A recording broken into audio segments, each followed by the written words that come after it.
शैलेंद्र, ठीक, चल सो शुरू करते हैं। सो अब मैं बैच की कुछ पहले डिटेल्स बोलना चाहूंगा। एक बार सभी ऑडियो को थम्स अप कर दीजिए जितने लोग लाइव स्ट्रीम में जुड़े हुए हैं, ठीक है। सबसे पहली बात तो थोड़ा सा अपन बैच के बारे में अभी जान लेंगे कि किस प्रकार हमको बैच करना है और उसके अंदर क्या क्या कंटेंट रहेगा। ओवरऑल लेक्चर्स 25 से 30 रहेंगे। बैच के अंदर 100 to 100% कंसेप्चुअल क्लैरिटी रहेगा। During the batch after the concept अगर आपको कोई दिक्कत भी आता है तो आप बिंदास उठ के पूछ लेना। 1 मिनट के लिए पागल कहला जाओगे कोई दिक्कत नहीं, पर अगले 6 महीने तक कहला हो जाओगे बहुत दिक्कत है, ठीक है। तो जो भी है जिधर से भी पढ़े हो जैसे भी पढ़े हो, पर आप बिंदास पूछ लो, डरने की कोई जरूरत नहीं है। तुमने कोई भी सवाल पूछा आंसर देना मेरा काम है। तुमने पूछा सर गधे को पैर कितने, मैं बोलूंगा ओके 4, मैं 5 बोलूंगा 6 बोलूंगा, उससे कोई फर्क नहीं पड़ता, डिपेंड्स किसने कितने देखे। बोलो हाँ है ना, तो तुमने आंसर देना है। सेम प्रॉमिस मुझे तुमसे भी चाहिए। मैं अगर तुम्हें कोई सवाल पूछ रहा हूं तो तुमसे मुझे आंसर चाहिए, क्योंकि देखो तुम्हारी मूर्त पत्थर वाली नहीं है। तुमको ऑलरेडी ठोक ठोक के बहुत जमा कर दिया इधर उधर से। अब वो बने हुए मूर्त में मेरे को और कुछ तुम्हें नक्शे काम करना है, समझ रहे हो तुम। तो टास्क बिकम डिफिकल्ट। तो मेरे को पहले यह समझना जरूरी है कि तुम्हारे दिमाग में चल क्या रहा है। अगर मैं ये जान लूंगा तुम्हारे दिमाग में चल क्या रहा है तो उसको मैं ठीक कर सकता हूं, ठीक है। तो उसको अगर मुझे ठीक करना है तो मुझे पहले जानना जरूरी है कि तुम्हारे दिमाग में एक्चुअल चल क्या रहा है। आर यू अंडरस्टैंडिंग मैं क्या कह रहा हूं? जोर से बोलो एक बार यस और नो। तो मैं कोई भी सवाल पूछूं, जैसे मैंने तुमको बोला गधे को पैर कितने, बोलो कितने। ये हुई बात। कोई 5 बोला मैं डांटूंगा नहीं, देखा हो सकता है उसने, उसकी मर्जी। समझ में आ रहा है सबको? हाँ है ना, कोई प्रॉब्लम नहीं। अपने को 5 बोला, मेरा काम है ये प्रूव करना कि नहीं भाई 4 ही होता है। आर यू अंडरस्टैंडिंग मैं क्या कह रहा हूं? जोर से बोलो यस और नो। ये चीज को तुमने अच्छे से याद रखना। नाउ हम क्लास में आए हैं तो क्लास के कुछ रूल्स जितने लोग ज्वाइन हो रहे हैं, ठीक है, वो अपने को मानना जरूरी है, क्योंकि उसके सिवा क्लास फंक्शन नहीं कर सकती। रूल नंबर 1, अपन 4:15 बजे शार्प शुरू करेंगे एवरीडे 4:15 को, क्योंकि इसके पहले जो आदमी लेक्चर लेता है वो टाइम पे छोड़ता नहीं है कभी, ठीक है। तो अपन शार्प 4:15 बजे, बहुत एक्सपीरियंस है मेरे को पिछले 5-6 साल का, सो 4:15 बजे शार्प अपन लेक्चर शुरू करेंगे। तुम्हारा काम ये बनता है इसके पहले के लेक्चर में 3:45 बजे से तुम चिल्लाना शुरू कर दो, छोड़ दो छोड़ दो, तो जाके तुम 4 बजे छूटोगे, ठीक है। तुमको भी 15 मिनट का एक ब्रेक मिलेगा टू गेट रिफ्रेश्ड, और फिर अपन लॉ पढ़ना शुरू करेंगे, ठीक है। 4:15 बजे 4:15 अगर कोई लेट आता है तो थोड़ा सा 2 मिनट बाहर खड़े रहना, अगर आपको मेरी आवाज आ रही है तो, क्योंकि आने वाला तो शाहरुख खान होता है। लो मैं आ गया, सब उसी को देखते हैं, मुझे तो भूल ही जाते हैं। उसमें भी कोई लड़की रही तो हो गया काम, है ना। तो ऐसे सिचुएशन में कोई आ रहा है तो 2 मिनट बाहर खड़े रहना, ठीक है। मैं आपको एंट्री दूंगा, उस पीरियड में आपको कुछ मिस हो रहा है उसको सॉल्व भी मैं ही करूंगा, ठीक है, डोंट वरी। दूसरा रूल नंबर, आपके सेलफोन्स मुझे साइलेंट चाहिए, जैसे मेरे भी साइलेंट मोड पे ही रहेंगे, ठीक है। सो आपके सेलफोन्स मुझे साइलेंट चाहिए। ड्यूरिंग द लेक्चर कोई सेलफोन्स को ऑपरेट नहीं करेगा। तो आप चार्ट कॉपी कर रहे हो, गुफ्तगू कर रहे हो, या कोई यहाँ पे आके बहुत मस्त सुंदर गाना गा रहा है कि तुमसे सहन ही नहीं हो रहा, ठीक है, तो इट इज योर चॉइस, ठीक है, दैट्स नॉट इशू। बट पढ़ाते वक्त सेलफोन्स यूज नहीं करना। किसी ने सेलफोन यूज किया तो उसका सेलफोन में कॉन्फिस्केट करेगा और 24 घंटे उसके ऊपर चैटिंग भी मैं ही करेगा। फिर मेरे को बोलना सर मेरा मस्त चल रहा है तुमने बिगाड़ दिया। समझ में आ रहा है सबको? हाँ है ना। तीसरा वाला, एक रजिस्टर मेंटेन करना 200 पेजेस का, ठीक है। अब उसमें से कितना लगेगा we never know, but 200 pages का रजिस्टर मेंटेन करना। थोड़ा सा मैं तुमको ये भी बोलूंगा, इस फास्ट ट्रैक बैच में we are also starting with answer writing practice on daily basis. पहले एक आध लेक्चर तो नहीं होगा, बट लेक्चर 2-3 से शुरू हो जाएगा।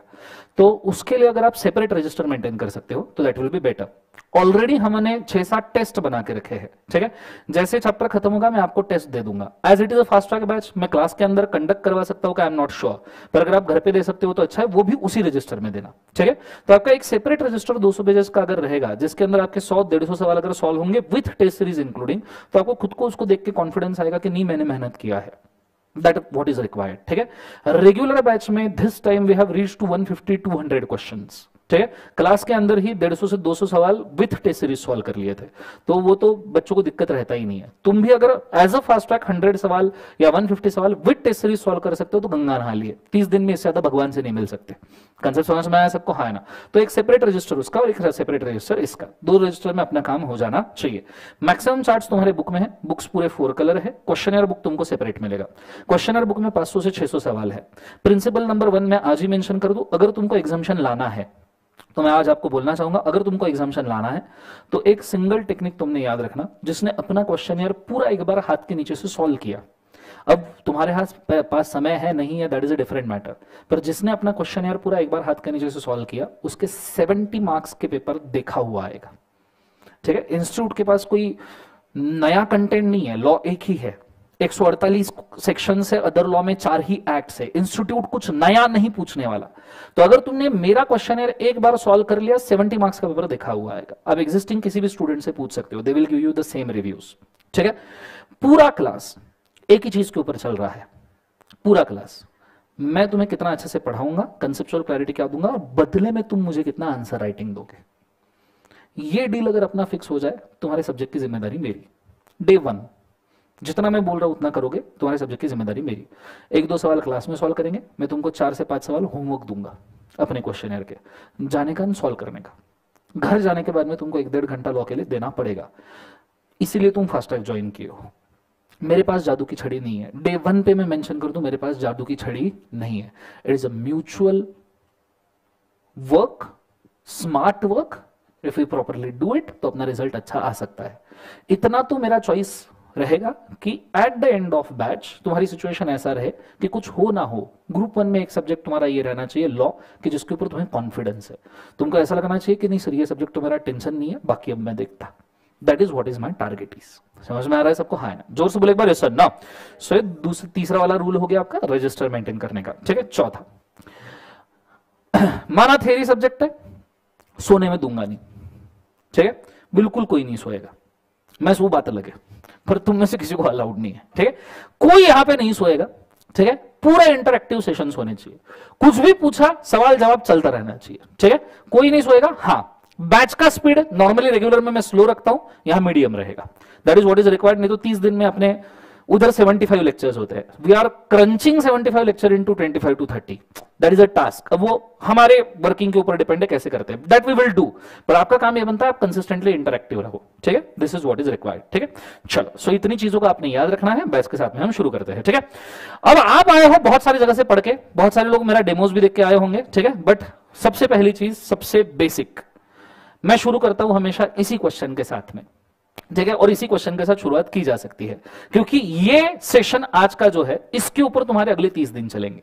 ठीक है, मैं तुम्हें कोई बहुत नई चीज जबरदस्त वाली पढ़ाऊंगा, वो नहीं हो सकती जब तक कि मैं ये सेशन ना लूं।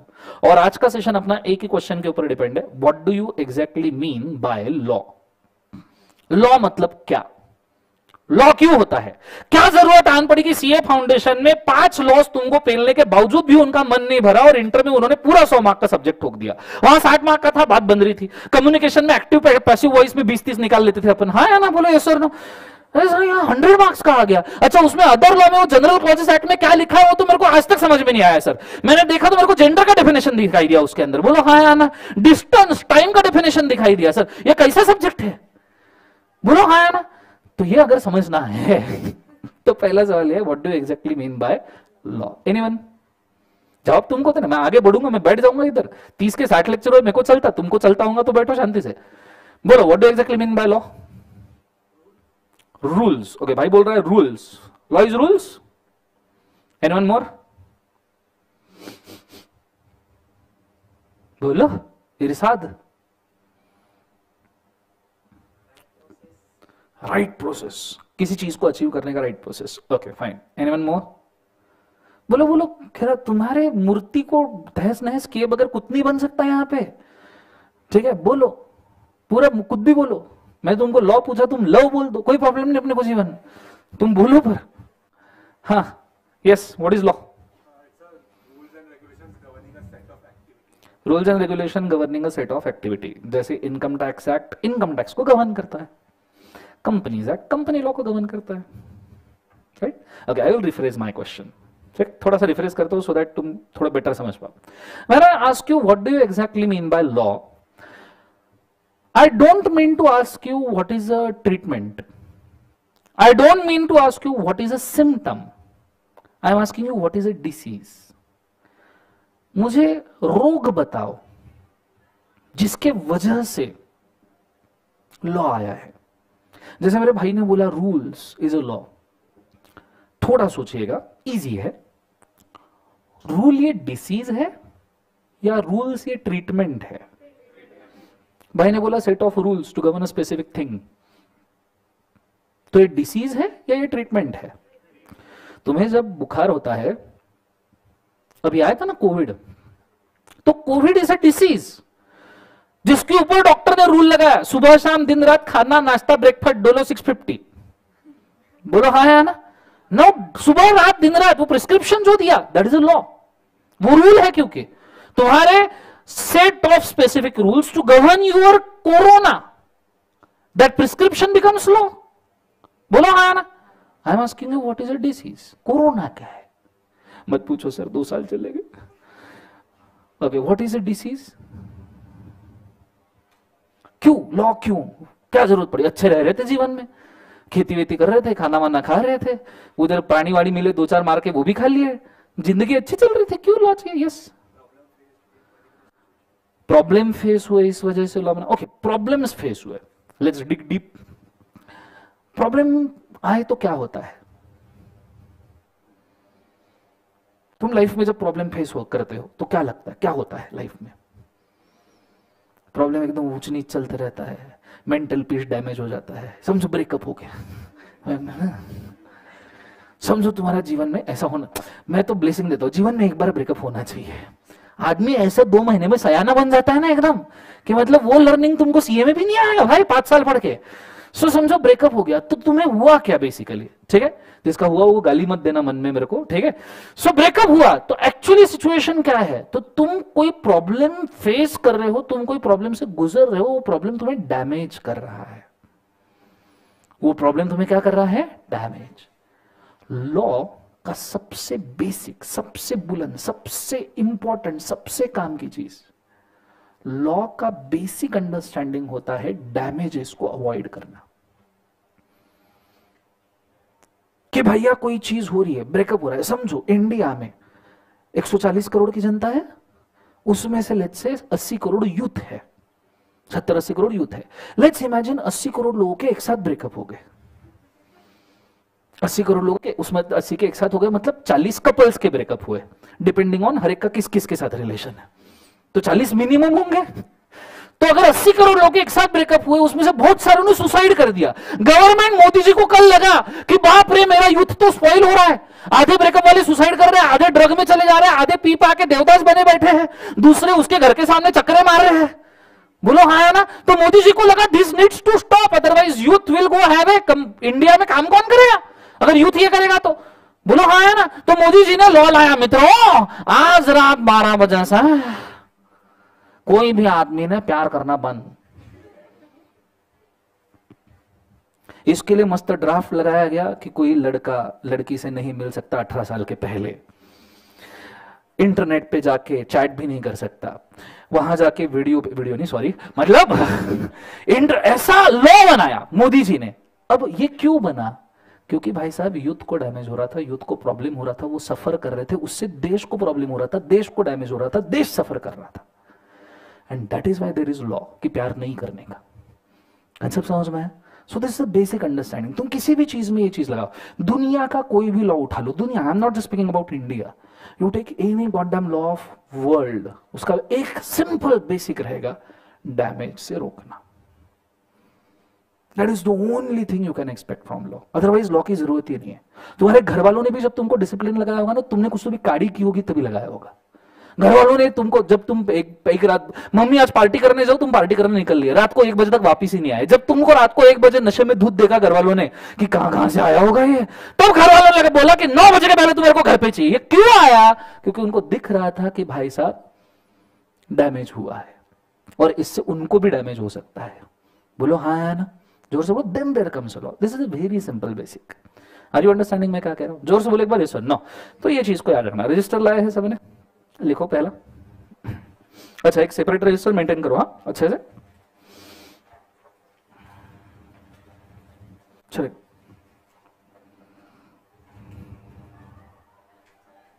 Yes,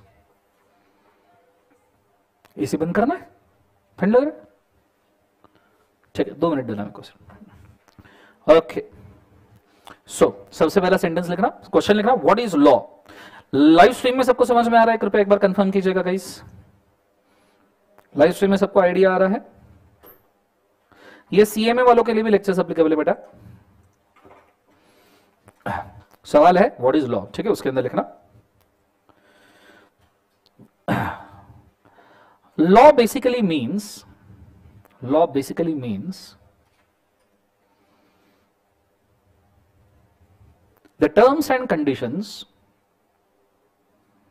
Law basically means the terms and conditions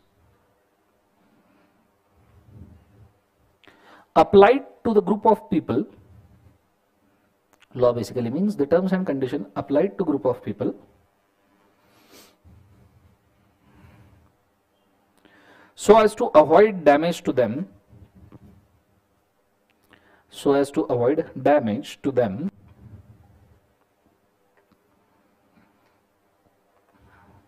or to public in general, or to public in general,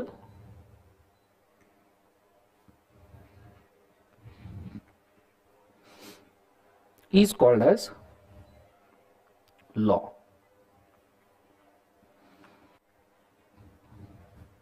bracket में लिखना very basic definition, very basic meaning, मतलब ये कोई कंक्लूसिव मीनिंग नहीं है क्योंकि आज का पूरा डिस्कशन व्हाट इज लॉ के ऊपर ही होने वाला है. सो एक मैंने से ब्रीफ देके रखा कि what you should understand as a law. ठीक है,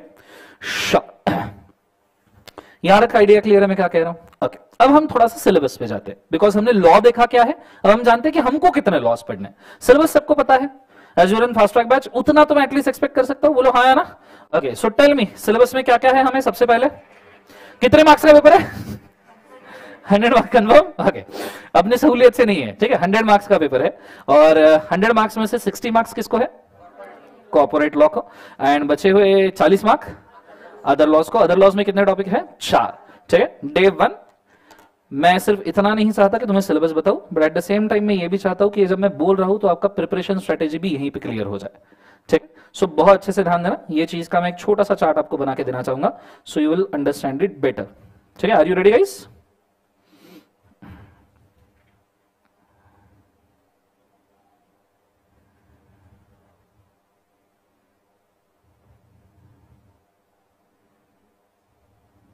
वन सेकेंड.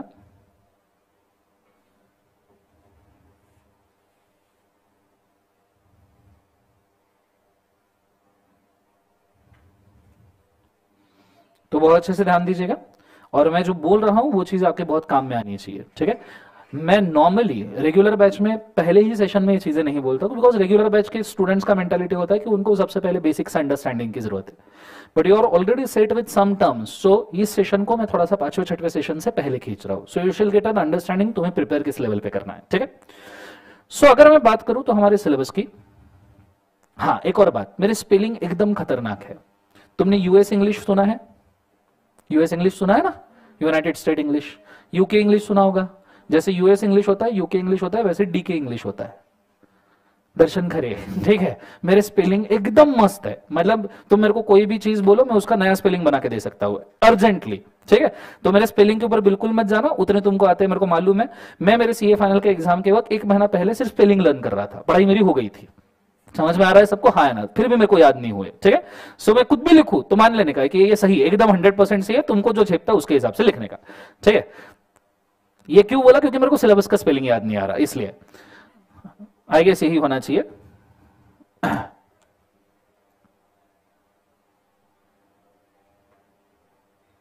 सो अगर हम बात करें हमारे सिलेबस की तो हमारा syllabus that is of 100 marks. ये बेसिकली हम कितने पोर्शंस में डिवाइड करते हैं बच्चों? 2.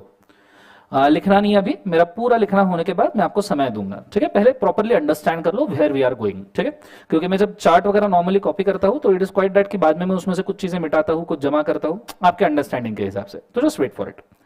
सो सिलेबस 100 मार्क्स का है. इसमें से पहला पोर्शन है 60 मार्क्स का एंड सेकंड पोर्शन है दैट इज 40 मार्क्स का. 60 मार्क्स का जो आपका पोर्शन है उसको कॉर्पोरेट लॉस कहा जाता है. कौन से लॉस बोलो एक बार? जो है corporate loss. Now please do understand, corporate law ये थोड़ा वाइडर टर्म है. Corporate law just does not mean companies act. Corporate law का मतलब जितने भी ऑर्गेनाइजेशन कॉर्पोरेट के स्ट्रक्चर में हो सकते हैं, कंपनीज के स्ट्रक्चर में हो सकते हैं, वो सब इसमें कवर्ड है. जैसे इसका एक पोर्शन तो कंपनीज एक्ट है ही जो आप पढ़ते हो. कंपनीज को मैं नॉर्मली सीओ करके लिखता हूं शॉर्ट में. सो कंपनीज एक्ट है ही जो आप पढ़ते हो 2013 का. पर इसका एक और पोर्शन है कॉर्पोरेट लॉ का, जैसे आपने सुना होगा SEBI, the security exchange board of India act 1992. This is also corporate law, because SEBI listed companies को गवर्न करता है। जो स्टॉक मार्केट के ऊपर कंपनी लिस्ट होती है ना, जैसे बॉम्बे स्टॉक एक्सचेंज के ऊपर 5000 कंपनीज है, नेशनल स्टॉक एक्सचेंज के ऊपर 1500 से ज्यादा कंपनीज है, तो उनके लिए जो लॉ लगता है that is also corporate law, क्योंकि ये कंपनी से रिलेटेड ही है। फिर अगर मैं बात करूं तो you can say banking regulation act, क्योंकि बैंकिंग कंपनीज भी कंपनीज ही है 1949 का, that is also corporate law. Concept समझ में आ रहा है, क्योंकि वो भी तो कंपनीज को गवर्न कर रहा है ना। Then you can also call it insurance act, क्योंकि वो भी इंश्योरेंस कंपनीज को गवर्न करता है, the insurance act that is 1938 वाला। और ऐसे और भी है, बट हमारा बेसिक जो अंडरस्टैंडिंग है, जैसे मैं इवन आपको बोलूं तो आपने जो फाउंडेशन में पढ़ा एलएलपी एक्ट 2008 वाला, LLP act that is also corporate law, because LLP is a body corporate. Limited liability partnership तुमने अगर पढ़ा होगा तो इट इज बॉडी कॉर्पोरेट, तो that is also corporate law. So corporate law तुम्हारा सिलेबस का जो नाम है कॉर्पोरेट एंड अदर लॉज, तो कॉर्पोरेट लॉ का मतलब इतने सारे लॉज होते हैं। अब इतने सारे तो हमारे सिलेबस में नहीं है, हमारे सिलेबस में इसमें से सिर्फ एक आता है, वो कौन सा है बोले एक बार, जो companies act. Now any one of you whether can tell me कि कंपनीज एक्ट में टोटल सेक्शंस कितने हैं, क्योंकि एंड चैप्टर्स कितने हैं, क्योंकि हमें यह समझना पड़ेगा कि क्या पूरा कंपनीज एक्ट हमें एप्लीकेबल है या कुछ पोर्शन हमें एप्लीकेबल है, और कितना एप्लीकेबल है, और छोड़ा तो कितना छोड़ दिया, क्योंकि कभी ना कभी तो पढ़ना पड़ेगा। तुम बनने जा रहे हो सीए, तुम्हें अगर बेसिक कंपनीज का ही अंडरस्टैंडिंग नहीं है तो तुम कहां से जानोगे कि क्या करना है। So can you tell me how many sections are there रफली कंपनीज एक्ट में? चलो बहुत बढ़िया, that is a very accurate answer. आपको टोटल नंबर ऑफ सेक्शंस जो है वो है 470, ठीक है। How many chapters are they divided into? There are 29 chapters. कितने चैप्टर्स है बोले एक बार? 29। कुछ चैप्टर पैदा होने के पहले ही मर गए, ठीक है, क्योंकि वो इंप्लीमेंट कर ही नहीं पाया डिपार्टमेंट, जैसे सिक इंडस्ट्रियल कंपनीज का चैप्टर वगैरह, तो वो भी मिला के 29 है, ठीक है। एक दो प्लस माइनस होंगे, वो टाइम टू टाइम अमेंडमेंट के हिसाब से होते हैं। अब इसमें से सीए इंटर पे तुम्हें कितने एप्लीकेबल है सेक्शंस? तो दैट इज अ 148। अब 148 इज अ डिजिट नंबर, इसमें से भी 10-12 सेक्शंस डिलीट हुए हैं और 2-4 ऐड हुए हैं, तो विल सी कौन से 10-12 डिलीट हुए। हर चैप्टर में आपके नोट्स में स्टार्टिंग में मैंने लिख के रखा है कि ये चैप्टर में से 5 सेक्शन डिलीटेड है, so you don't have to bother about it, but रफली डिजिट नंबर वाइज 148, ठीक है। एंड उसमें से टोटल चैप्टर्स जो आपको एप्लीकेबल है वो कितना है बोले एक बार, जो है 10 chapters. Are you understanding?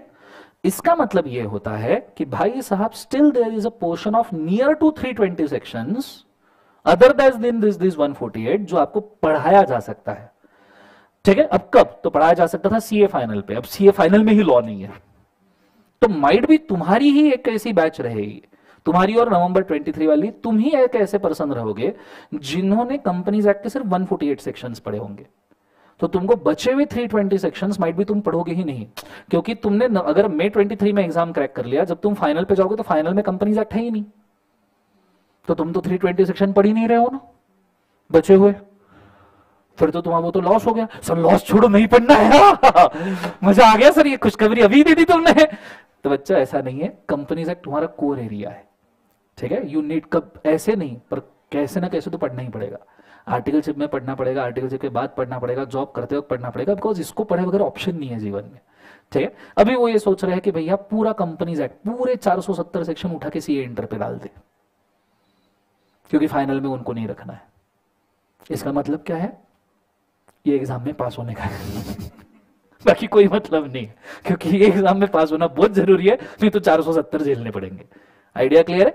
Don't worry, अपन अच्छे से करेंगे इसको, ठीक है। सो 10 चैप्टर्स हमें एप्लीकेबल है, but this you should keep in mind as a professional also कि भाई साहब ये बच्चे जो 19 चैप्टर है वो कहीं ना कहीं पल्ले पढ़ने पड़ेंगे, ठीक है। ओके, अब ये इस पूरे सिचुएशन के लिए आपको 60 मार्क्स है। कितने मार्क्स है बोले एक बार? 60, ठीक है। बेसिकली प्रिपरेशन स्ट्रेटेजी आपका नियरली ऐसा होना चाहिए, ये 60 मार्क्स का 10 में से आप गिन चुन के कुछ 6 चैप्टर्स सिलेक्ट कर लो, ठीक है। इन 10 में से भी मैं आपको बोलूंगा 6 चैप्टर्स सिलेक्ट कर लो जो बड़े चैप्टर्स है, जो आपको 40 मार्क्स के लिए आते ही है। 6 चैप्टर्स 40 मार्क्स के लिए आते ही है। इन चैप्टर्स में आपका मास्टरी होना चाहिए। मास्टरी का मतलब इनका हर सवाल तुमने पढ़ा है, हर सवाल लिखा भी है, तो इसे मास्टरी कहते हैं। लैंग्वेज मास्टरी किसको कहते हैं? वैसा कब कहते हैं? तुमको इंग्लिश पूरा अच्छे से आता है जब तुम उसको बोल भी सकते हो और लिख भी सकते हो, उसे मास्टरी कहते हैं। तो हम इसको मास्टरी कह रहे हैं, लॉ का मास्टरी। अगर आपको ये 6 सब्जेक्ट्स का 6 चैप्टर का मास्टरी चाहिए तो इसमें आपको 40 मार्क, ये 40 में से आपको 35 मिलने ही चाहिए। अगर आपका मास्टरी है तो ये 40 में से 35 आपके होने चाहिए। ठीक है, ये प्रिपरेशन का सिंपल स्ट्रेटेजी है। ये 40 में से 35 चाहिए ही चाहिए। बचे कितने? 20 मार्क। चलो 20 में से हमको 7-8 भी मिले तो भी हम पास है। मतलब सिर्फ कंपनी लॉ के बेसिस पे भी पास हुआ जा सकता है, if you do it very appropriately, plan करके। समझ में आ रहा है मैं क्या कह रहा हूं? जोर से बोलो यस और नो। सो इसमें से आपने 7-8 मार्क्स भी ला लिए तो आपका काम हो गया ना, 35 + 7-8 पासिंग निकल गया। पर इस क्लास में तुम पासिंग के लिए नहीं हो, ठीक है? बचे हुए 40 और है ना, राइट? ये 40 में तुमको 4 चैप्टर्स है, 4 चैप्टर्स में 3 लॉज, ठीक है? तुम्हारा वो बचपन वाला सबसे favourite, the Indian contract act, 5 special contracts, agency, guarantee, bailment, pledge, बोलो हाँ है ना, इंडेमनिटी, श्योरिटी वगैरह, ये छोड़ने का ही नहीं। और लकीली इसका वेटेज 10 मार्क के आसपास है। इसमें अगर तुमने मिट्टी खाई तो उसे मिट्टी खाना नहीं कहते, उसे किलो किलो से मिट्टी खाना कहते हैं। समझ में आ रहा है मैं क्या कह रहा हूं? क्योंकि ये तुम बचपन से पढ़ रहे हो, कॉन्ट्रैक्ट एक्ट, तुम्हें इसका बेसिक पता है। चलो ठीक है, कॉन्ट्रैक्ट नए होंगे पर तुमको पता है ये एक्ट कैसे गवर्न होता है। So this should be your forte, इसमें कोई दो मत एडजस्ट नहीं किया जाएगा। फिर दूसरा वाला जिसका तुमने अकाउंटिंग किया है बचपन में, negotiable instruments act. Actually personally मुझे पूछो तो ये लॉ आउटडेटेड है, क्योंकि तुमको पढ़ाया जाता है bill of exchange, promissory note. तुमने तुम्हारी जिंदगी में देखा कभी bill of exchange, promissory note? तुम्हारे छोड़ो, मैंने मेरी जिंदगी में कभी नहीं देखा। समझ आ रहा है तुम्हें? चेक देखा होगा, चलो ठीक है, उतने प्रोविजन प्रैक्टिकल है वो रखनी चाहिए, तो अभी भी bill of exchange promissory note पे ले जा रही है, तो प्रैक्टिकली इम्प्रैक्टिकल लॉ है, ठीक है? पर इसका वेटेज बहुत तगड़ा है। प्रॉब्लम वो है 15 मार्क्स, तो इसको भी बहुत तगड़े लेवल से करना पड़ेगा। कुछ ऐसे टॉपिक है जिसके ऊपर सवाल आता ही है, cheque, holder in due course, dishonour, इसके खास खास बोल दूंगा, वही उसी में से आएगा, ठीक है? वो ये 15 में से अपन इसमें ज्यादा टारगेट नहीं करेंगे, अपन 10 मार्क। इधर कॉन्ट्रैक्ट के मेरे को पूरे 10 चाहिए, याद रखना। नहीं मिले तुम्हारा पेपर मैं लेके चल जाऊंगा, याद रखना जीवन में, ठीक है? ये इस पे कोई दो मत नहीं हो सकता। समझ में आ रहा है? वो साउथ इंडियन मूवी में होता है ना, एक आता छोटा मोटा सा विलन जिसको हीरो एक कान के नीचे बजा के भगा देता है, इट इज लाइक दैट। इससे झगड़ने का नहीं है, इसको कान के नीचे बजाने का, गायब, ठीक है? थर्ड वाला, द जनरल क्लॉजेस एक्ट।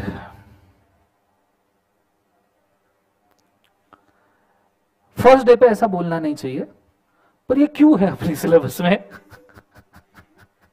ठीक है, इसके ऊपर मेहनत अपन नहीं करेंगे, ठीक है? जनरल क्लॉजेस तुम कितना भी पढ़ो, मेल फीमेल के डेफिनेशन, डिस्टेंस के डेफिनेशन, टाइम की definition, this is means ruthless. इसमें 2-3 डेफिनेशन काम की, एक सेंट्रल गवर्नमेंट वगैरह की, ठीक है? तो इसके ऊपर ना समय वेस्ट करो ना टाइम वेस्ट करो। मैं तुम फास्ट ट्रैक में, इसलिए मैं रेगुलर बैच में ये नहीं बोलता, फास्ट ट्रैक में इसलिए इसको तुम ऑप्शन में छोड़ देना। और जिसको पढ़ना भी है, मैं फर्स्ट डे बोल रहा हूँ, इसके 2 लेक्चर में रिकॉर्ड किए, मैं तुमको दे देंगे, खुद के सहूलियत से पढ़ लेना, समय वेस्ट करने का नहीं। क्योंकि तुम पढ़ोगे तो भी तुम्हारी गारंटी नहीं, तुम क्या ऐसा नहीं तुमको समझेगा नहीं, बट समझना और लिखना इसमें बहुत फर्क है। तुमको किसी ने पूछा सेंट्रल गवर्नमेंट का डेफिनेशन बताओ, बोलना आसान है, मोदी जी, बोलो हाँ है ना, तुमको बोला लिखो, फिर पप्पू बन जाते हो तुम, बोलो हाँ है ना, यस और नो, लिख पाओगे सीजी का डेफिनेशन? It's difficult. ये लॉ ही थोड़ा सा अजीब है, ठीक है? तो सी, जो खुद कीचड़ में हो ना, वो चिल्ला के गाना नहीं गा सकता। टू बी फ्रैंक, हम सब है, इंक्लूडिंग यू, मी भी, क्योंकि मैंने जिम्मेदारी लिया है तुम्हारा। तो हम सब कीचड़ में खड़े रह के गाना नहीं गा सकते, ठीक है? Right now survival is the best option. तो ये अपने सर्वाइवल में नहीं आता, ये लग्जरी में आता है। मेल फीमेल पढ़ना इज ए लग्जरी। समझ में आ रहा है सबको? तो इसको अपन ऑप्शन में छोड़ेंगे, अपन इसके ऊपर मेहनत नहीं करेंगे। Fourth, the interpretation of statute. ये लॉ तुमने पढ़ा होगा, पर इसमें तुमको कुछ सेंटेंसेस सुनाई दिए होंगे, टर्म सुनाई दिए होंगे, क्वांटम्पोरोनिया एक्सपोजिशियो, नॉसेटिवरे असोसिस, एजुस डेम जेनेरेस, क्वांटम वो एक्सप्रेसियो यूनियस टस्ट एक्सक्लूसियो अल्टेरियस। जो तुम्हें मैं सीए कर रहा हूं ना, तुमने लॉ पढ़ा होगा और तुमको कुछ याद नहीं होगा। ऐसा नहीं तुमको थोड़ा बहुत समझा होगा, थोड़ा बहुत नहीं समझा होगा, कुछ याद नहीं होगा। मैं इसके लिए आपको बेस्ट ऑप्शन दूंगा, मैं इसके कुछ पॉइंट्स लिखवा के दूंगा, उतने ही पढ़ने हैं, उस पे पूरे मार्क्स मिलेंगे, गेम ओवर। मैं जितने लिखवा के दूंगा उतने, दैट्स ऑल। ना तुमको समझने में दिक्कत होगी, ना तुमको पढ़ने में दिक्कत होगी, सिर्फ मैं जितने बोलूंगा उतने करने के, आंखें बंद करने का, दिमाग नहीं लगाने का, और जाके वो एग्जाम में लिखने का। तुमने उतना क्या, मार्क्स की जिम्मेदारी मेरी। कंसेप्ट समझ में आया? टेस्टेड वेरीफाइड ओके फॉर्मूला है, क्योंकि तुम इसको मॉड्यूल से पढ़ने जाओगे तो दूसरे दिन मॉड्यूल उठा के फेंक दोगे, तीसरे दिन मेरे को भी उठा के फेंक दोगे लेक्चर के साथ, कि क्या पढ़ा रहा करके। तो मैंने जितना बोला उतना। समझ में आया पक्का? तो ये अपन लॉ पूरा करेंगे अच्छे से।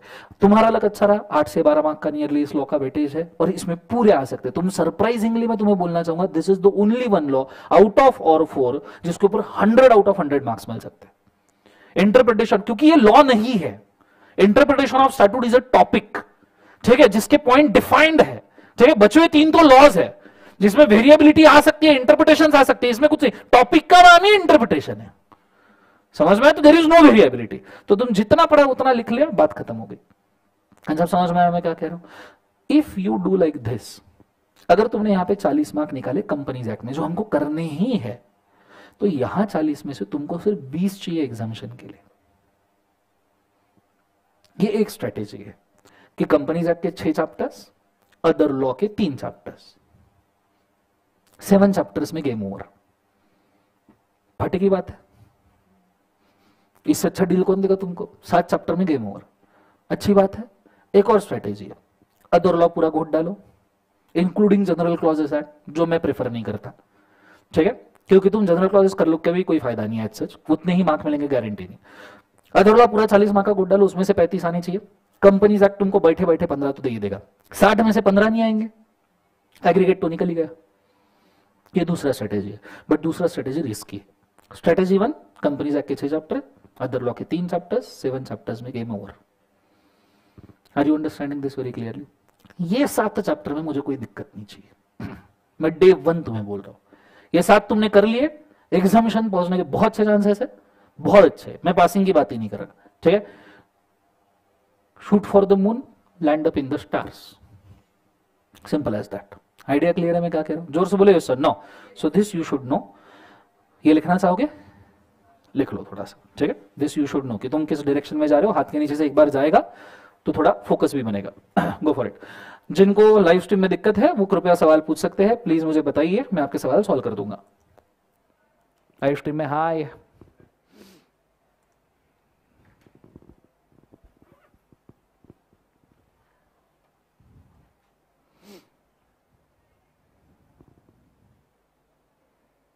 अच्छा एक छोटा सा नोटिस है, मंडे है आज, मंडे के लेक्चर्स आपके थोड़े से शॉर्ट रहेंगे स्पेसिफिकली, ठीक है।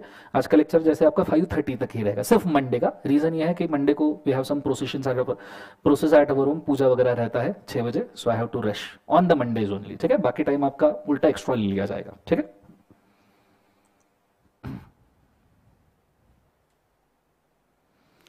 क्लास कौन से क्लास में चल रही है? प्रेस्टीज पे घूम रहे हो बेटा, 3rd फ्लोर पे?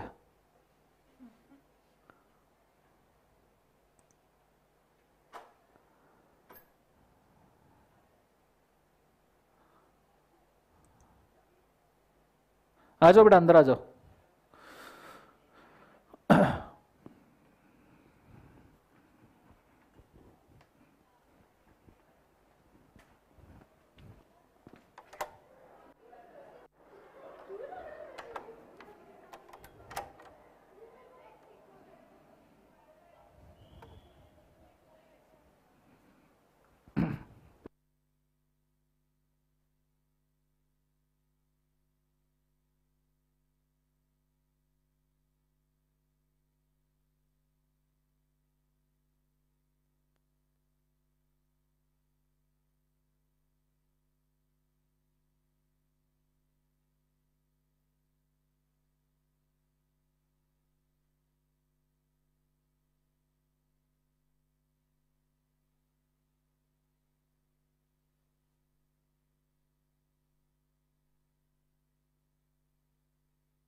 ओके सर, मेरी थोड़ी इंग्लिश में दिक्कत है। सेम ईयर बेटा, सेम पिंच, कोई बहुत बड़ी बात नहीं है, सॉल्व हो जाएगा। आप सिर्फ आंसर राइटिंग के ऊपर फोकस कीजिए, it will be the same.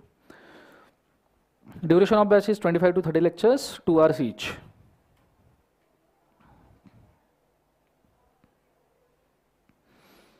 Let's end till January बेटा। शुभम, शुभम मोरे, जनवरी एंड तक नोटिफिकेशन आएगा तो उस वक्त हम आपको गाइड कर देंगे।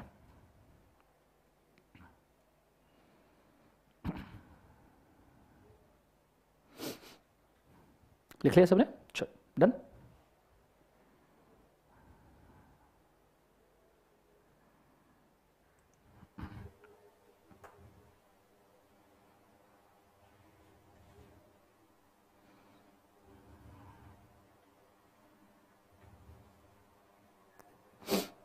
हो गया सबका?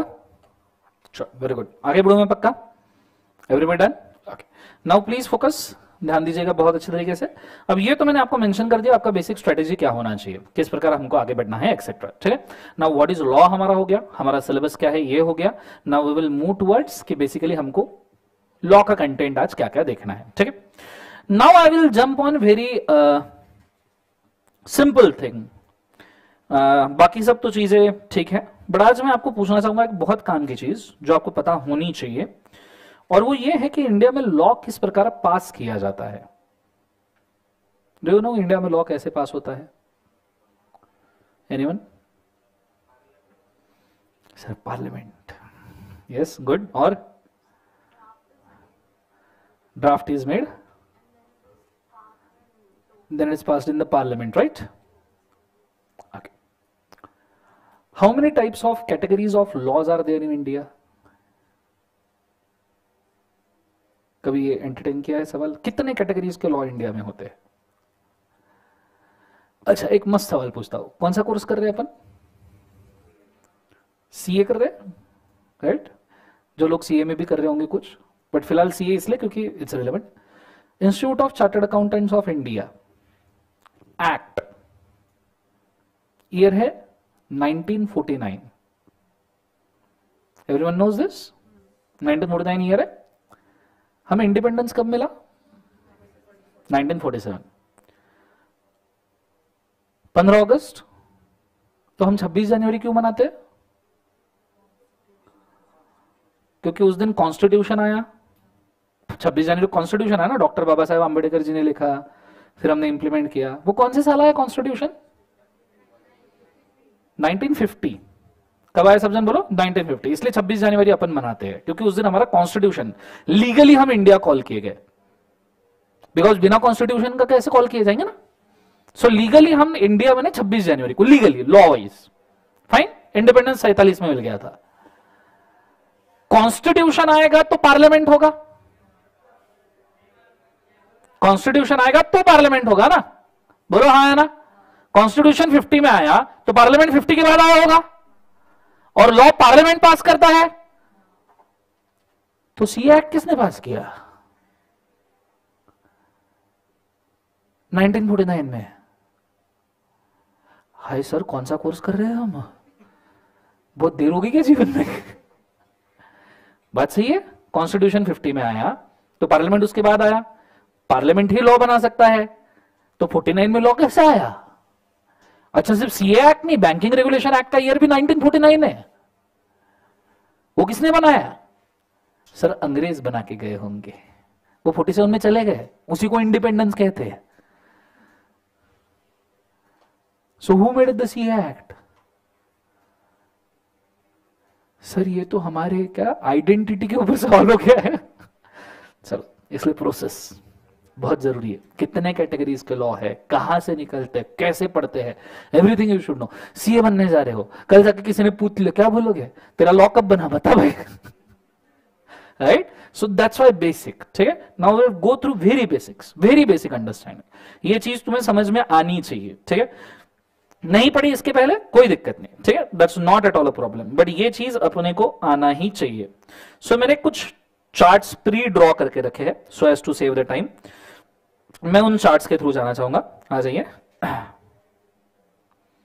ओके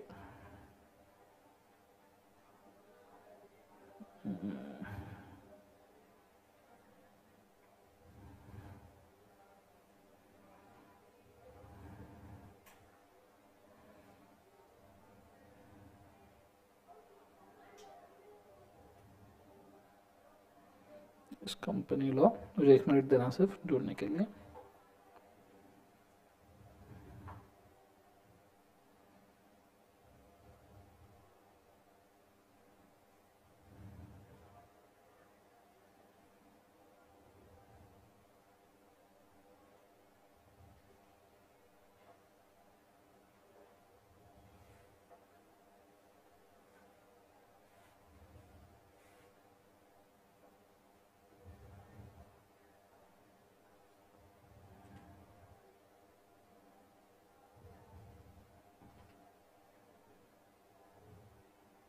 चलो फाइन, यहाँ तो नहीं है बट ठीक है, we can also draw it, draw करके रखा था बट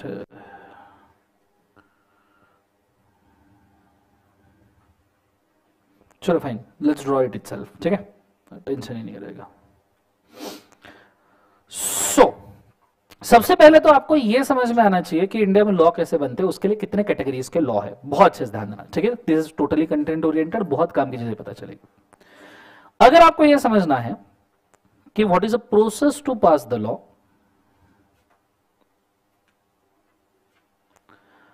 आपको यह समझ में आना चाहिए what are categories of law.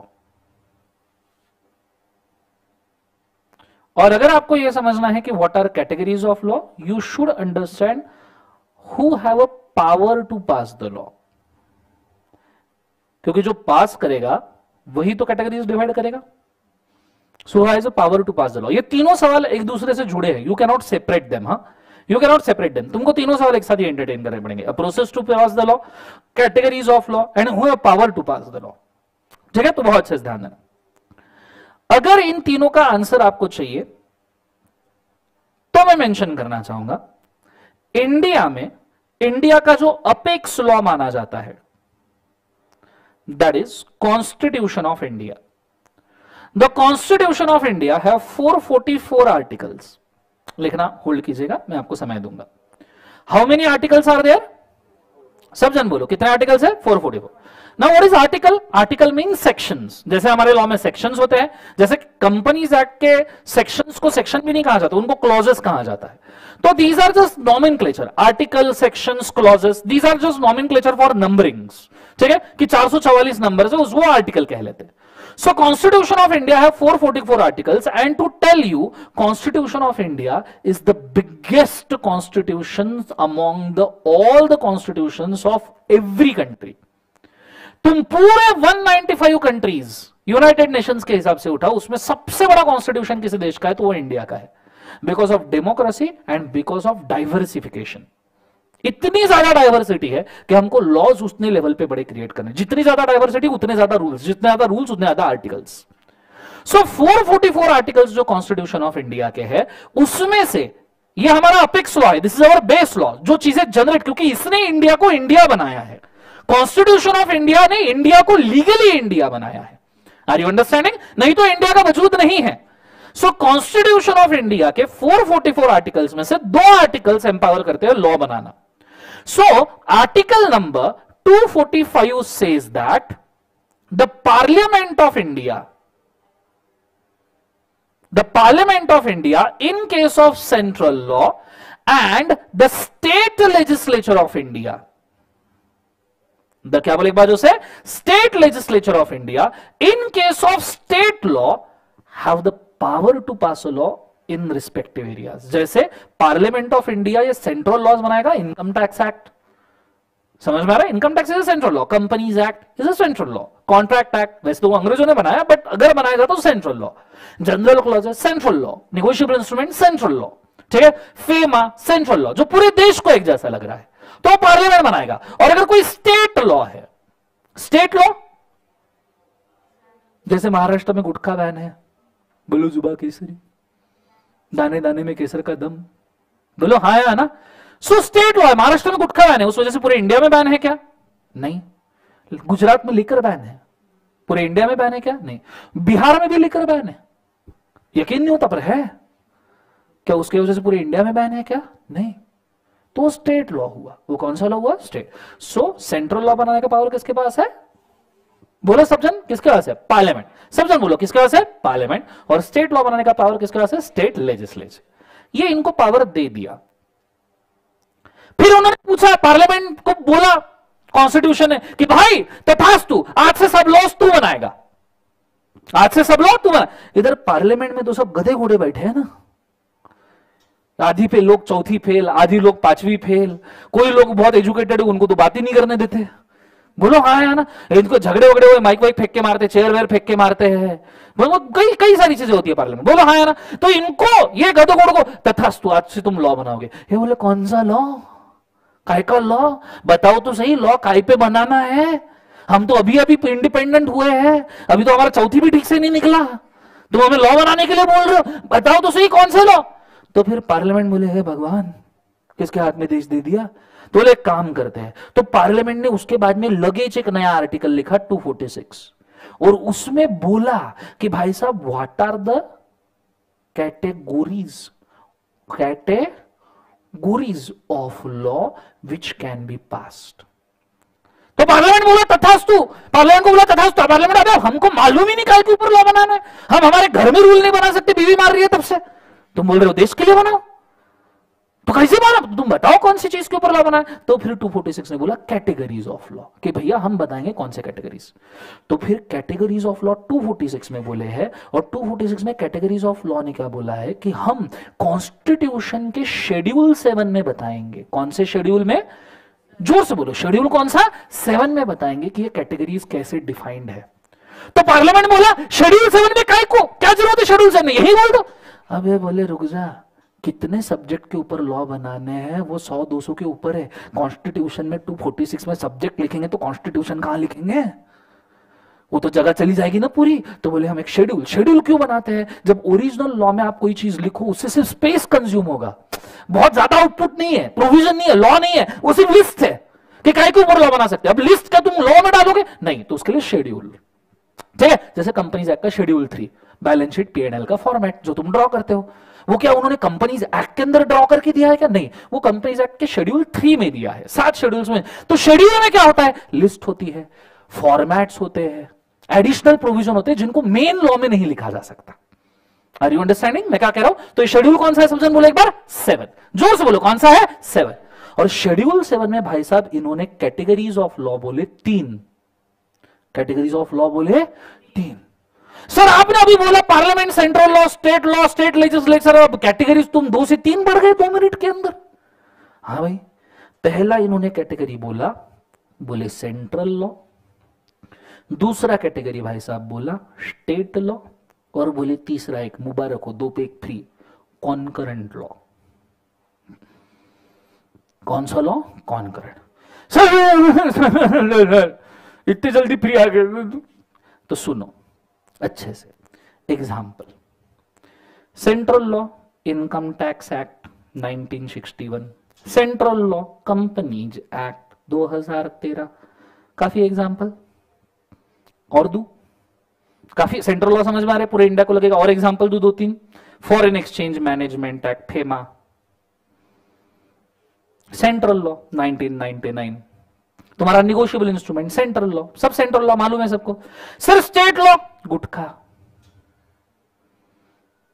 बोलो जुबा केसरी, महाराष्ट्र में बैन है, बोलो हाँ है ना, दाने दाने में केसर का दम, इतना केसर है कि कभी रिलेटिव घर पे आए तो खीरी में विमल। समझ में आ रहा है सबको, रिलेटिव मतलब कौन पता है ना, वही जो सवाल पूछते कौन से कॉलेज से सीए कर रहा है, बोलो हाँ है ना, ऐसा ना। सो महाराष्ट्र स्टेट में क्या बैन है, बोलो एक बार, गुटखा, बोलो जुबा केसरी, बोलो, अरे बोलो जुबा के, कैसे लोग पब्लिक हो जीवन में, तुम खाना नहीं एक्शन, बोलो जुबा केसरी, बोलो, ये कोई बात। तो गुटखा, महाराष्ट्र में क्या बंद है, बोलो एक बार और से, गुटखा। गुजरात में क्या बंद है, liquor is ban in Gujarat, this is state law. इसके एडिशन में कोऑपरेटिव सोसाइटीज के जो लॉ होते हैं, आप फ्लैट स्कीम में रह रहे होंगे तो आपके फ्लैट स्कीम का एक कोऑपरेटिव सोसाइटी का नाम होगा, समझ में आ रहा है, वो स्पेसिफिक स्टेट का कोऑपरेटिव सोसाइटी है। आर यू अंडरस्टैंडिंग मैं क्या कह रहा हूं, जोर से बोलो sir, no these are single state. Sir ये कॉन्करेंट क्या है, पढ़ रहे हो तुम, इसको पढ़ा भी होगा तुमने, पता नहीं होगा, GST, good night sweet dream take care. GST, goods and service tax 2017 is a concurrent law. नहीं नहीं नहीं सर नहीं, सेंट्रल समझ में आया, देश को लगता है, स्टेट समझ में आया, राज्य को लगता है, ये क्या है नया। होटल खाना खाए हो, होटल का बिल आया है 2.5% CGST 2.5% SGST, मतलब सेंट्रल भी रूल बना रहा है, स्टेट भी, तो कॉन्करेंट में दोनों मार रहे, पहले अलग अलग मार रहे, अब दोनों मिलके मार। कंसेप्ट समझ में आ रहा है? दैट इज कौन सा लॉ बोले एक बार, कॉन्करेंट। Are you understanding? पक्का समझ में आ रहा है कैटेगरीज? अब अगर हम बात करें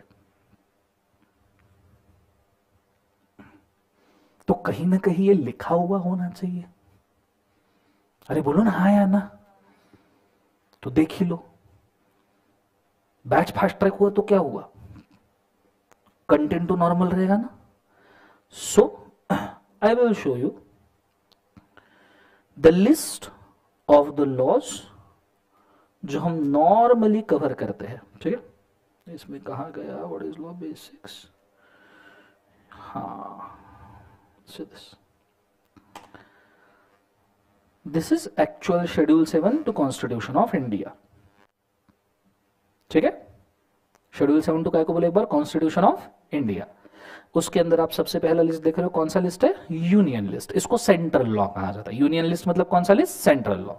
और आप देखना इसके अंदर सब्जेक्ट्स कितने हैं, मतलब टॉपिक्स कितने जिसके ऊपर आप लॉ बना सकते हो। अच्छा मुझे एक बात बताओ, सबसे पहले क्या जरूरी होना चाहिए लॉ बनाते वक्त, डैमेज नहीं होना चाहिए, मतलब सेफ्टी, सेफ्टी इज प्राइम। तो एडवांटेज मिले ना मिले, बेनिफिट मिले ना मिले बात की बात, बट सेफ्टी पहले होना चाहिए।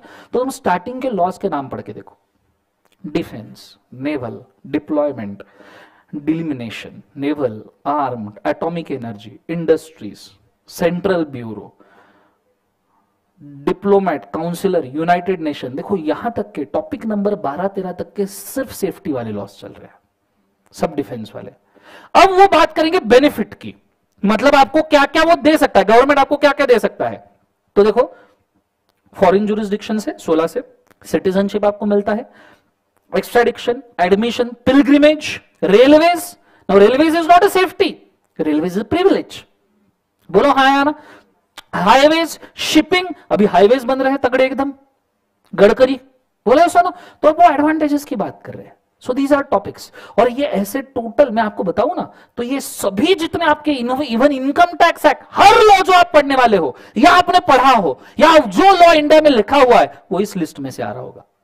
अगर हम कंपनीज एक्ट पढ़ रहे हैं ना, तो see this subject number 43, subject number 44, ये सब्जेक्ट के अंदर कंपनीज एक्ट बनाया गया है 2013। हमने पूरे 148 सेक्शन पढ़ लिए, हमको मालूम ही नहीं कौन सा सब्जेक्ट में बनाया।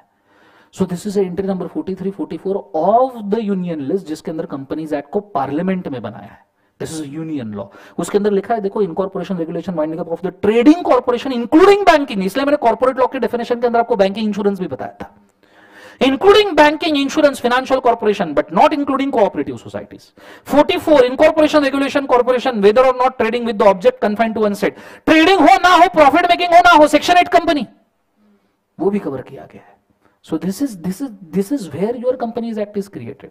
कंसेप्ट समझ में आया? उसके बाद में बैंकिंग रेगुलेशन एक्ट देखो, 45 में बैंकिंग रेगुलेशन एक्ट है आपका। निगोशिएबल इंस्ट्रूमेंट एक्ट का एंट्री इमीडिएटली आता है 46 में। Negotiable instrument act, bill of exchange, cheques, promissory notes वाला लॉ, तो आपका वो भी लॉ 46 एंट्री में कवर्ड है। फिर स्टॉक एक्सचेंज, सेबी वाला लॉ 48 में, स्टॉक एक्सचेंज वाला लॉ। तो आप कोई भी सेंट्रल लॉ, यूनियन लॉ उठा के देख लो, ये इन्हीं एंट्रीज में से फंसेगा। ऐसे यूनियन लॉ के कितने सब्जेक्ट्स है सर टोटल, सब पढ़ाओगे जीवन में? नहीं बेटा, सब नहीं पढ़ाएंगे, इतना समय नहीं है। 97 सब्जेक्ट्स है, हमने अपने वाले काम के याद रखने के। 43, 44, 47 ये हमारे काम के, ये हमारे सिलेबस के। कंसेप्ट समझ में आ रहा है सबको? 97 सब्जेक्ट्स। कितने सब्जेक्ट्स बोले एक बार? 97। ये तो सेंटर के हो गए। नाउ स्टेट लिस्ट कि राज्य में क्या क्या। अब देखो राज्य में भी पहले सेफ्टी, राज्य में भी पहले सेफ्टी चाहिए ना। अब आपने हमेशा देखा होगा हर राज्य की पुलिस अलग होती है। क्यों होती है अलग? See this, public order. Second police, क्योंकि हर राज्य का पुलिस अलग है, पब्लिक ऑर्डर अलग है। स्टेट गवर्नमेंट का पुलिस और पब्लिक ऑर्डर अलग जाता है, ट्रैफिक पुलिस भी अलग जाता है, प्रिजन्स भी हर राज्य के अलग होते हैं। तो उन्होंने सबसे पहले सेफ्टी के लॉज डाल दिए, फिर उसके बाद में benefits, public health, pilgrimage, intoxication of liquor. Liquor is also part of state. जैसे गुजरात ने बंद किया, महाराष्ट्र ने नहीं किया। महाराष्ट्र ने अभी टैक्स कम किया उल्टा लिकर के ऊपर। एक स्टेट तो ऐसा है जो लिकर के ऊपर ही चल रहा है, गोवा, तीर्थ क्षेत्र। कि तीर्थ सस्ता मिलता है ना वहां, उन्हें टैक्सेस ही नहीं लगाए क्योंकि उनको मालूम है टूरिज्म के ऊपर उनका पूरा का पूरा स्टेट चल रहा है। बोलो हाँ या ना। सो this is how it is being done, क्योंकि लिकर भी उनके हाथ में है। फिर लाइब्रेरीज, म्यूजियम, ऐसे स्टेट के कई सारे लॉज है, गुटखा उटका भी उसके अंदर लिखा जाता है, सभी इंटॉक्सिकेशन वाले लॉज। ऐसे टोटल 66 एंट्रीज है स्टेट के। आप स्टेट के बारे में 66 ऐसे सब्जेक्ट है, 66 सब्जेक्ट जिसके बारे में आप लॉ बना सकते हो। And then there comes a concurrent law, ठीक है, उसमें भी पहले सेफ्टी सभी लिखा है, और फिर उसके बाद में उन्होंने जीएसटी वगैरह भी इसके अंदर आपको मिल जाएगा, आप थोड़ा सर्च करोगे। एंट्रीज है 47, कितने हैं 47। सो मुझे एक बार वापस बताओ, यूनियन लॉ में कितने एंट्रीज है बच्चों, जोर से बोलो कितने एंट्रीज है। So these are 97 subjects. State law में कितने सब्जेक्ट्स है बच्चों, 66 सब्जेक्ट्स। एंड कॉन्करेंट लॉ में कितने हैं, 47। भाई साहब ये जरूर पता होना चाहिए, तुम फास्ट ट्रैक पढ़ो, तुम रेगुलर पढ़ो, पर ये तो पता होना चाहिए ना।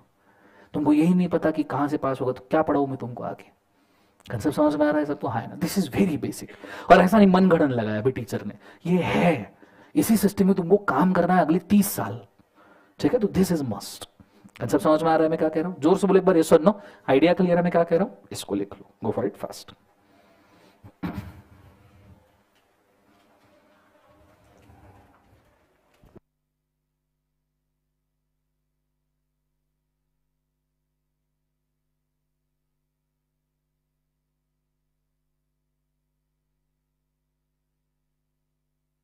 ये सेशन नवंबर अटेम्प्ट के लिए भी वर्क करेगा बेटा अदिति, बिल्कुल करेगा। लाइव स्ट्रीम में कोई दिक्कत है बिल्कुल पूछ लो, कोई प्रॉब्लम नहीं है।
चलो सबका लिखना हो गया।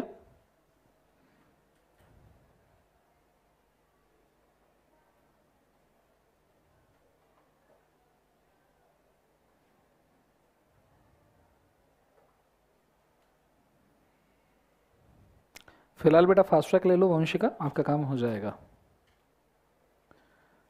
थैंक यू बेटा आदिति। चलो done.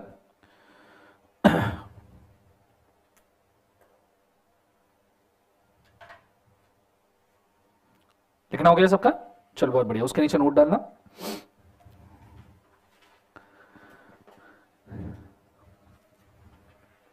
The Constitution gives a power to the Parliament. The Constitution gives a power to the Parliament and a state legislature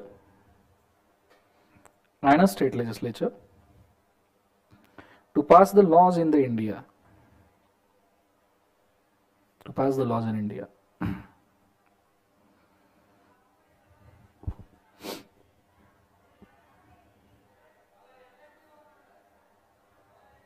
Full stop.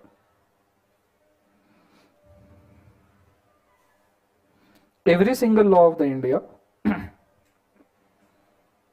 every single law of India is covered in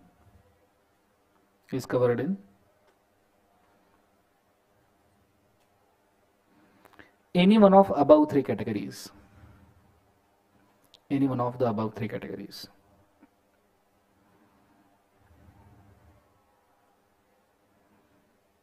Any one of the above three categories. Full stop. लिख लिया सबने? Done everybody? बोलो yes or no? Sure. Okay. So अब उसमें भी हमको सवाल का जवाब नहीं मिला है कि फिर institute of chartered accountants of India 1949 किसने पास किया? अभी भी सवाल का जवाब मिला क्या? जोर से बोलो. इसका आंसर आपको कल मिलेगा with the pass of process of passing the law. आज सस्पेंस में ही रहो, ठीक है? चलेगा. आज हम काफी करते हैं because this is today's lecture only short because of Monday, ठीक है? कल हम वापस से 4:15 बजे मिलेंगे. कल का लेक्चर रेगुलर टाइम पे आपका शुरू भी होगा और खत्म भी होगा. Only Monday is the exception, ठीक है? चलो आज के लिए काफी करते हैं. It's all for today. Have a nice day. Thank you. बोलो अच्छा. अरे जोर से बोलो. जोर से बोलो. बोला जय माता दी बोलना, ठीक है? सो जोर से बोलो. चलो good day. God bless you guys.